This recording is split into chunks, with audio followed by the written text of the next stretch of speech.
So I think it was 2009. Four prominent atheists got together and had a discussion. It was filmed and put up on YouTube. The four atheists were Sam Harris, Daniel Denton, Christopher Hitchens, and Richard Dawkins. And they entitled their video "The Four Horsemen." And they were the four horsemen of the apocalypse.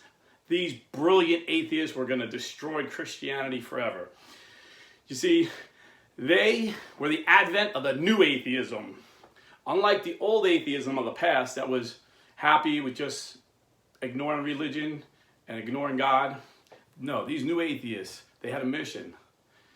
They said belief in God is dangerous. We need to ridicule it and criticize it at every chance. We have to show these dumb hayseed Christians that their beliefs are ridiculous. We have to show them the science and give them the arguments and philosophy. We have to destroy the belief in God.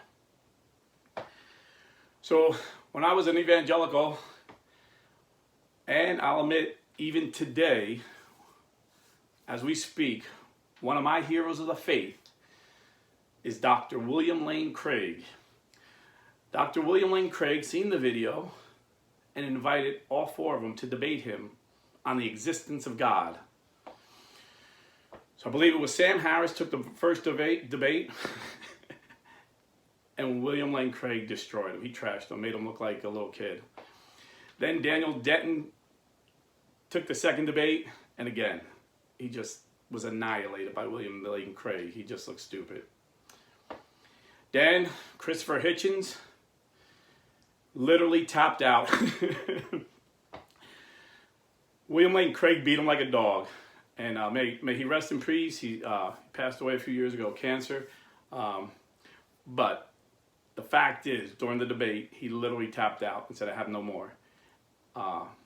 Couldn't finish the debate because William Lane Craig was just annihilating him. A lot of atheist websites were upset with him and wanted to know why he gave up, why wasn't he better prepared, and he admitted. He said, "I admit I wasn't prepared for what this man had." The arguments for the existence of God by Christians today are much stronger than the ones that I was familiar with. I was familiar with the arguments from the 70s and the 80s, but these guys know the science now. This guy knew the science. He just had cutting edge arguments I couldn't defeat because I wasn't prepared.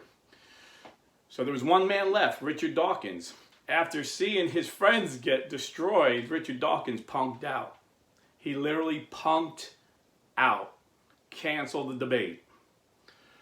When asked why, he wasn't man enough to say he was afraid. He just said, "Oh, I only debate." You know, he's an Oxford professor, and this is how he talks. He's like your stereotypic left-wing elitist atheist, honestly, where he looks down upon everybody else because they're not as smart as he is. And he literally talks like this. "Oh, I only debate with clergy that holds the title of bishop or cardinal. I would not debate with such just a common man in the church." That's what he honestly said this.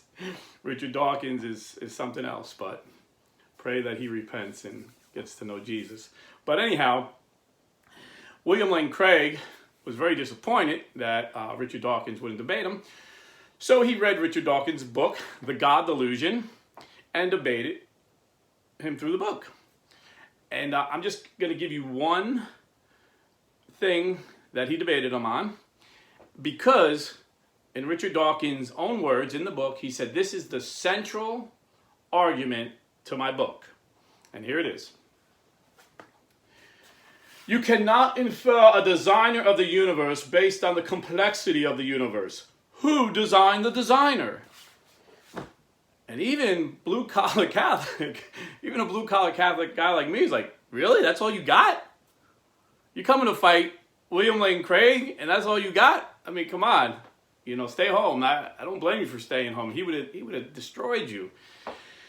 So William Lane Craig responds and said, "I think kindly this is an illogically invalid reason, because to say you have to have an explanation for the explanation is just scientifically invalid.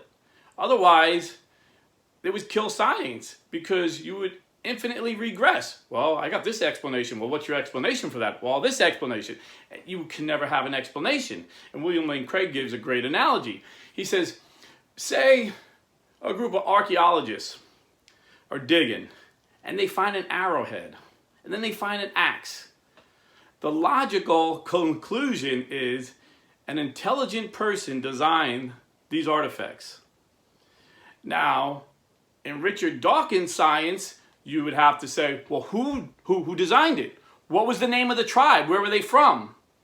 What year was this tribe developed? Who were they fighting? Tell us something about this tribe. And the archaeologist is like, dude, I don't know. Well, there's no name on it. I just know it's an arrowhead and it's an axe. Somebody made it. It didn't just evolve. Somebody made this. So you see the illogical conclusion that Richard Dawkins, this great Oxford professor, is saying why God doesn't exist, because the best explanation, which if there's a design, there's a designer. Wherever there's a design, there's always an intelligent designer. Nowhere in nature, nowhere do you see something that was designed that just happened. There's always a designer. Okay? So the best explanation for the design of creation is an intelligent designer. Now we can argue if it, what God or whatever, but right now, for the sake of argument, they're just arguing, was there an intelligent design to the intelligence we see, the complexity of the universe? For the complexity of the universe to be, there had to be an intelligent designer to design it. So I think that one little argument he just destroys, and that's Richard Dawkins' central argument. Well, if there's a creator, who created him? I mean, like I said, I'm just a blue collar guy, and that's like the dumbest argument. I've heard this the whole 30 years I've been a Christian. You don't think St. Thomas Aquinas, St. Augustine, all these great minds of the church haven't thought of this? I mean, come on.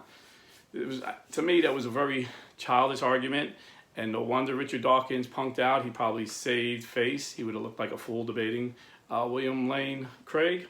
But for the record, pray for me, because I actually sent an email. I don't know if I sent it to the right place. Sometimes it's hard to figure out how to get in touch with these guys. And I invited Dr. William Lane Craig to give us some of his best arguments to give to atheists. And I actually have an atheist, blue-collar pagan, blue-collar heathen. We kind of went back and forth with videos a while back. And he actually subscribed, and some of his friends subscribed. So I was going to ask them, and I was going to go on his channel and ask them to send me some questions for Dr. William Lane Craig, or maybe we could do it live and they can ask. But he hasn't responded, and sometimes these guys are like super busy, or their staff is, they're understaffed, and sometimes I don't get an email back for a while, sometimes I do, so just pray that I get that. And funny thing, before I go, I just want to tell you this. I was telling my son Tim, this guy is brilliant. This guy is brilliant. And I would love to have him on and ask him some really tough questions that atheists give. Not like this silly question that Dawkins gave, but there's some good questions that I've gotten from atheist friends. I said, but then at one point I would definitely have to ask him, Dr. Craig, you are probably the smartest person I ever spoke to. Why aren't you Catholic, man? And my son's like, and my son loves William Lane Craig. He's always posting his videos on Facebook. He's like, Dad, I would not get into a debate with William Lane Craig. You do not want to debate William Lane Craig. Please don't debate William Lane Craig. And I said, William Lane Craig is a phenomenal debater, smartest guy in the room, whichever room he's in.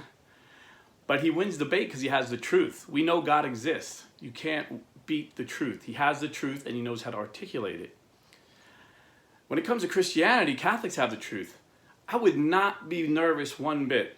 I would feel less confident debating Timothy Gordon on the issue of should we allow priests to be married in the Catholic Church than debating William Lane Craig, is the Catholic Church the one true church? Because we have the truth, honestly. And that's we'll talk about that another time. But I actually seen William Lane Craig speak to Bishop Barron, and they were talking about Catholicism, and he gave a few of his reasons why he's not Catholic. And I was like, that's all he got? Pretty weak reasons. So if he's watching, he wants to come on, we can debate that. But I'd really rather be fighting together, debating the existence of God. So if William Lane Craig is watching, you're invited. Open invitation, brother. And speaking of fighting and debating, fight for the right to life. If you're buying or selling real estate, please go to realestateforlife.org and tell them Blue Collar Catholic sent you. God bless. Stay Catholic.